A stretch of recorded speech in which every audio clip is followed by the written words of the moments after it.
पहला सवाल, माइकोलॉजी में किसका अध्ययन होता है दोस्तों? तो लिख लेना, जो फंगाई होता है, जो कवक होता है दोस्तों, इसका अध्ययन किसमें करते हैं? माइकोलॉजी में करते हैं। तो स्टडी ऑफ फंगाई जो है इसका अध्ययन होता है दोस्तों किसके अंदर? इसका अध्ययन होता है माइकोलॉजी के अंदर। और कवक और शैवाल का दोस्तों पहला पहला प्यार क्या है? लाइकेन। इसको भी ध्यान रखना, सीधा पेपर में पूछता है कवक और शैवाल का पहला पहला प्यार क्या है? वो है दोस्तों लाइकेन। आइए अगला क्वेश्चन, इससे संबंधित प्रश्न दोस्तों, एपीकल्चर जो है ये क्या होता है? तो माय डियर रसगुल्ला, मधुमक्खी पालन जो है इसे कहते हैं एपीकल्चर। फिर आपसे पूछेगा सेरिकल्चर क्या होता है? तो सेरिकल्चर दोस्तों रेशम कीट पालन। क्या होता है? रेशम कीट पालन। विटीकल्चर मोस्ट इंपोर्टेंट है दोस्तों, अंगूर की जो खेती है इसे कहते हैं विटीकल्चर। और बर्मी कल्चर दोस्तों, केंचुआ किसान का मित्र, लिख लेना, केंचुआ जो है किसान का मित्र दोस्तों, इसका इससे संबंधित है कौन सी? बर्मी कल्चर। आइए नेक्स्ट क्वेश्चन देखिएगा, कौन से विटामिन में कोबाल्ट धातु पाई जाती है? तो नोट करना दोस्तों, विटामिन B12। कौन सा है? विटामिन B12 जो है इसमें कौन सी धातु होती है? कोबाल्ट धातु होती है, साइनोकोबोलिन। क्या दोस्तों?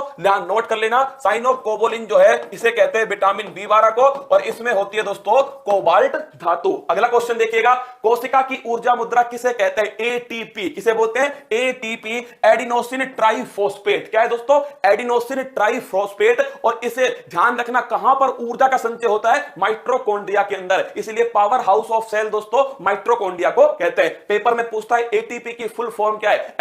Adenosine triphosphate. आगे देखिएगा, अगला क्वेश्चन है, प्रोटीन की कमी से कौन से रोग होते हैं? पहली बात तो जो प्रोटीन है ये एमिनो एसिड का दोस्तों बहुलक है। किसका? एमिनो अम्ल का। और इसकी कमी से रोग होते हैं क्वासी-ओर-कोर और मेरास्मस। पूछता है पेपर में क्वासी-ओर-कोर दोस्तों, कौन सा है? क्वासी-ओर-कोर और मेरास्मस जो रोग हैं ये किसकी कमी से होते हैं दोस्तों? मेरास्मस जो रोग हैं ये होते हैं, ध्यान रखना, प्रोटीन की कमी से। किससे होते हैं? प्रोटीन की कमी से। आगे बढ़िए, कौन सा विटामिन जल में घुलनशील है? भैंस गई पानी में। कौन सी दोस्तों? भैंस गई पानी में। तो विटामिन बी और विटामिन सी ये जल में घुलनशील है। बाकी सारे विटामिन दोस्तों लिपिड के अंदर, किसमें? लिपिड वसा के अंदर घुलनशील है। आगे देखिएगा, blue baby syndrome, most important question, blue baby syndrome किसकी अधिकता से होता है? तो लिखना दोस्तों, नाइट्रेट की अधिकता से। किससे होता है? नाइट्रेट जो है इसकी अधिकता से होता है ब्लू बेबी सिंड्रोम। अब देखिए, दो और रोग हैं दोस्तों जो हर बार पेपर में आते हैं। एक लिखिएगा इटाई इटाई रोग, इसका संबंध किससे है? कैडमियम। किससे दोस्तों? कैडमियम से है। और मिनी माता रोग, इसका संबंध है पारा। पारा का मतलब दोस्तों Hg। क्या है? पारा, Hg, मरकरी भी कहते हैं। क्या बोलते हैं? मरकरी भी कहते हैं। एकमात्र धातु जो कमरे के तापमान पर दोस्तों लिक्विड फॉर्म में होती है वो है पारा या मरकरी। आगे देखिए, अगला क्वेश्चन, सर्वग्राही और सर्वदाता रक्त समूह कौन सा है? ध्यान रखना दोस्तों, केवल AB और O से काम नहीं चलेगा। AB प्लस, ध्यान रखना, AB प्लस और O माइनस।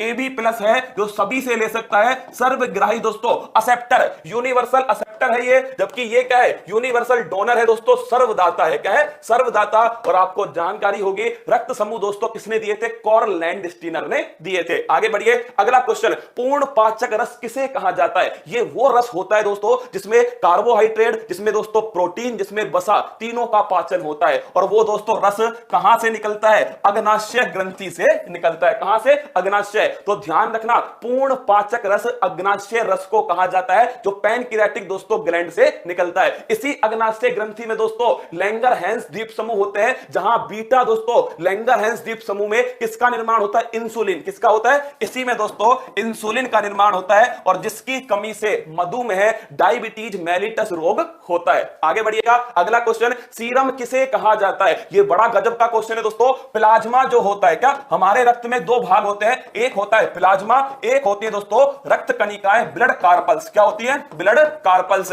और माय डियर रसगुल्ला, जो प्लाज्मा होता है ना मेरे जान, इस प्लाज्मा में से अगर मैं फाइब्रिनोजन को निकाल दूं दोस्तों तो क्या बनेगा? सीरम बन जाएगा। तो लिख लेना, प्लाज्मा में से किसको बाहर निकाल दिया? फाइब्रिनोजन दोस्तों, फाइब्रिनोजन जो है इसे अगर मैंने बाहर निकाल दिया तो क्या बन गया? सीरम बन गया। ध्यान रखना, सीरम से ब्लड क्लोटिंग नहीं होती है, क्योंकि दोस्तों ब्लड क्लोटिंग के लिए एक तो यहां पर होता है प्लेटलेट्स, क्या होता है? बिंबाणु, वो भी दोस्तों नहीं है किसमें? सीरम के अंदर। एक होता है दोस्तों फाइब्रिनोजन, इसे भी हमने बाहर निकाल दिया। तो ध्यान रखना, रक्त का थक्का नहीं जमेगा दोस्तों, रक्त का थक्का नहीं जमेगा, मतलब ब्लड की जो क्लोटिंग है, ये क्लोटिंग जो है दोस्तों ये नहीं होने वाली, क्योंकि इसमें से फाइब्रिनोजन जो है इसे बाहर निकाल दिया। आगे बढ़िएगा, आरबीसी का कब्रिस्तान, ग्रेवयार्ड ऑफ आरबीसी, ये कहते हैं दोस्तों किसको? स्प्लीन को कहते हैं। किसको बोलते हैं? स्प्लीन को कहते हैं, या फिर दोस्तों प्लीहा। क्या बोलते हैं? प्लीहा, या फिर दोस्तों देसी भाषा में कहते हैं तिल्ली। किसे कहा जाता है? तिल्ली। तो ध्यान रखना, आरबीसी का ग्रेवयार्ड है दोस्तों स्प्लीन या फिर प्लीहा